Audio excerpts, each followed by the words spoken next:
Hey, what's up, everybody? It's Coach Matt Ellis from Elite Throws Coaching and the Elite Throws Overnight Summer Camps. Thank you all so much for checking out these videos. In yesterday's video, we actually talked a little bit about keeping the shoulders square and keeping the shoulders back, and how a lot of coaches treat that as a really good power position. But like I said in yesterday's video, that's not all that's it's made up of. Okay, that's not what a power position is, because you can have a really bad position with your lower body and where your weight is shifted and have your shoulders back, and the coach might say, hey, that looks fine, even though it really isn't. So keeping your shoulders back, keeping your shoulders square is just one part of that puzzle. The second really big part is keeping your weight back. Now, what do we mean by keeping the weight back? Well, if you think of yourself in that power position, okay, we're lined up in that power position, you start to look a little bit like a seesaw, where you've got your shoulders back, your head back, but check out where the majority of my weight is. You can see I'm balanced on my power foot. I'm balanced on my power leg.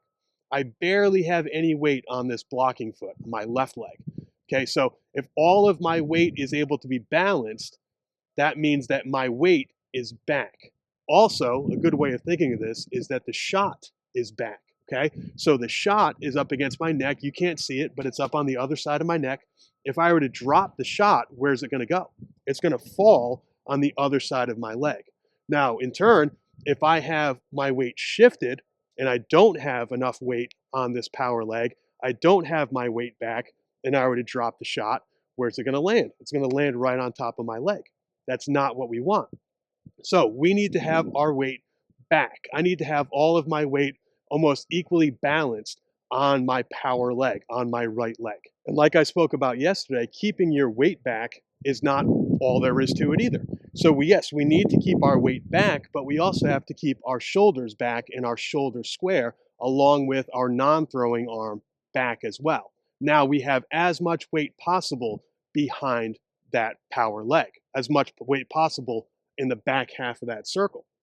Now, you can still have your weight shifted back and have your upper body in a really bad position, just like you can have your shoulders all the way square, like we talked about yesterday, and have your lower body, have your weight in a really bad position.